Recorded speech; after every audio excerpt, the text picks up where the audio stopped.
Coming up on Mountain News this morning, an Eastern Kentucky Historical Society works to regain what it lost to floodwaters last summer. And there's some good news for a Perry County school heavily damaged by the flooding.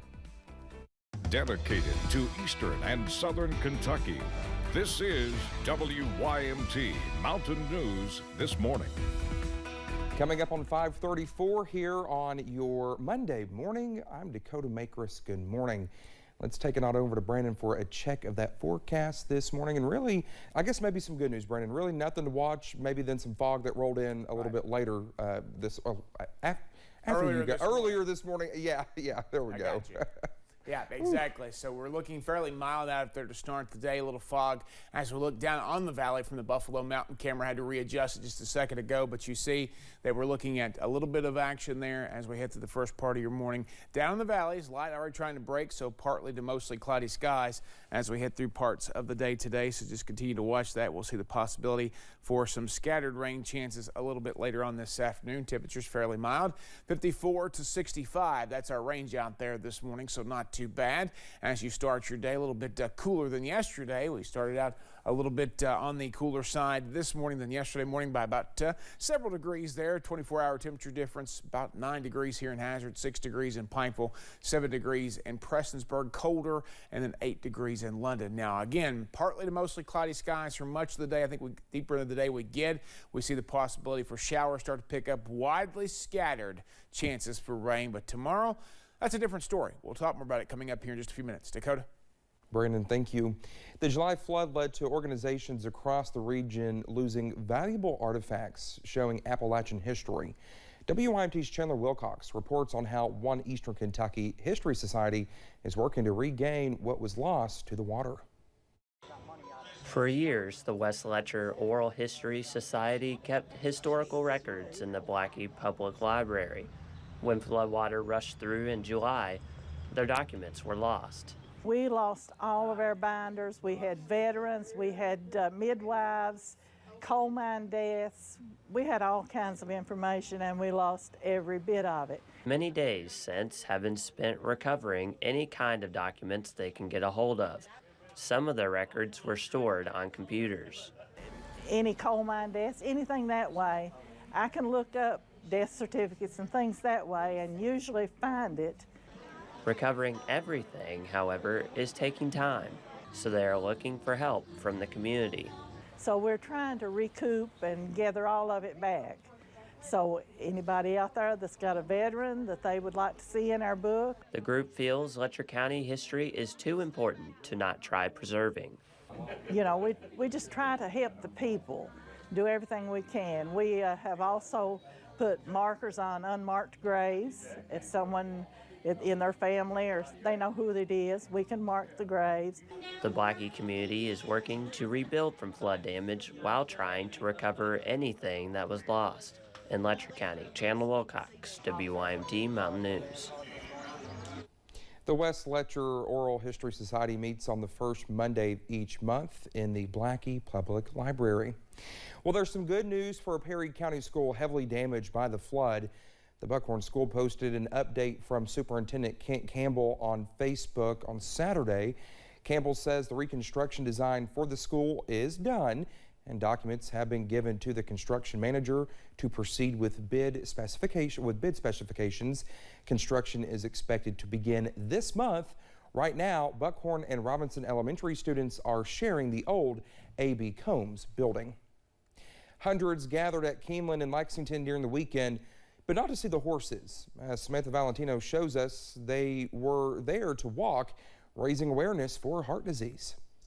The American Heart Association's Heart Walk helps fund their work supporting survivors of heart disease and stroke. It's a great way for us to celebrate all of those people who have survived heart disease and stroke and to memorialize those that haven't. Andrea Uten is the executive director of the AHA. She says this event raises about $400,000 each year. Those dollars, of course, come back to our community in a variety of different ways through supportive research or CPR events that we're doing in the community and making sure that we're, of course, promoting longer, healthier lives. It's more than just a walk, though.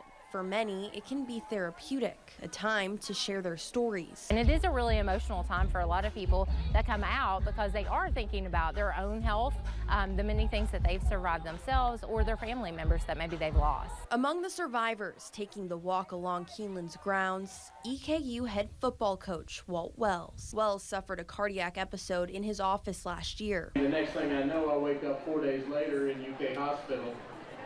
And luckily a survivor of a cardiac arrest event where I had 99% blockage of my widowmaker. He credits his survival to the quick action of those around him that day. They quickly called 911, performed CPR, and used an AED. So the use of an AED and the use of great CPR training is the only reason that I stand here with my wife this morning and got to see my kids this morning when I was walking out the door. Wells was back to coaching a week later. Now he promotes the importance of CPR training.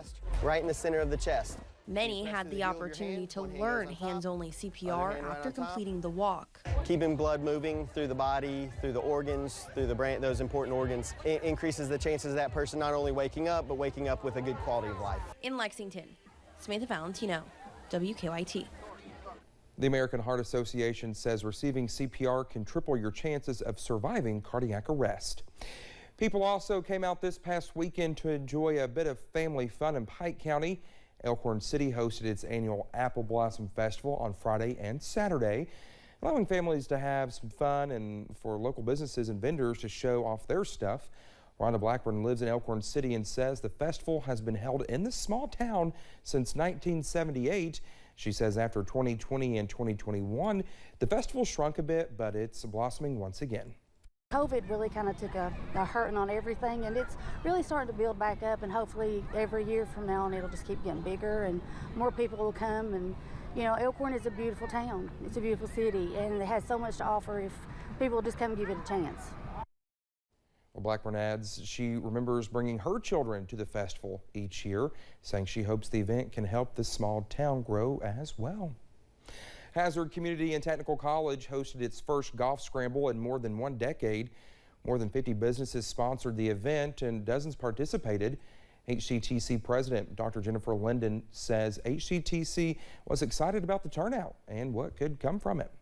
We've had our instructors and folks from our technical campus here representing our various technical programs. So they're here to talk to folks who might be interested in electrical technology, heavy equipment, welding, construction. All of the proceeds from the golf scramble will go towards vocational program scholarships at the college. The event raised more than $20,000. Millions of people from around the globe tuned in to watch the coronation of King Charles III and Queen Consort Camilla this month. But many might not know one of the young men welcoming the royal pair into Westminster Abbey has southeastern Kentucky roots. WYMT's Alyssa Williams has more.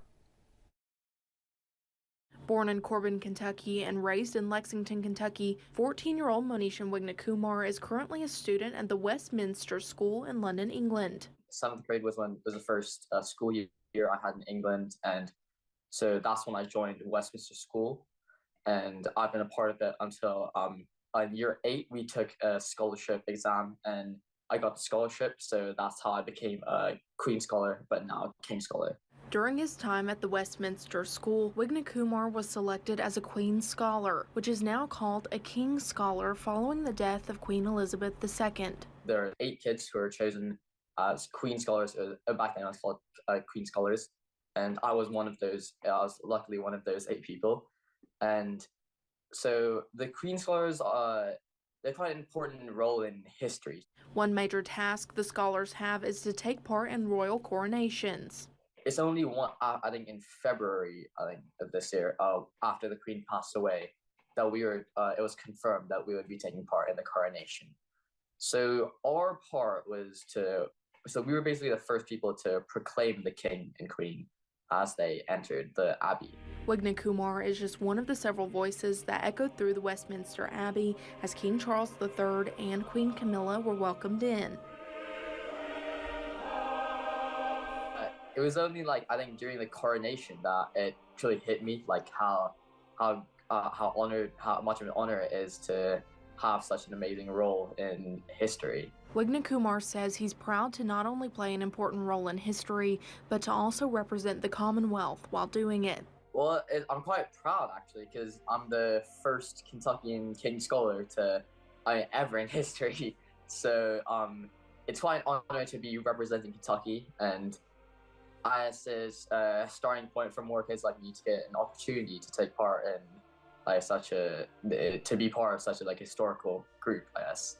Putting Kentucky on the map, even across the pond. Alyssa Williams, WYMT Mountain News. Well, he says through his rigorous studies at the Westminster School and his duties as a King Scholar, he still finds time to be a normal kid through his extracurricular activities. He says in the future, he hopes to finish his secondary education at the Westminster School, but return to the U.S. to attend college. Well, just ahead this morning, Kelly Clarkson responds to reports about the environment surrounding her talk show possibly being an unpleasant one. And temperatures will continue to stay fairly mild today, and a cold front move through tomorrow, taking them down for most of the rest of the week. I'll have the latest forecast in about 3 minutes.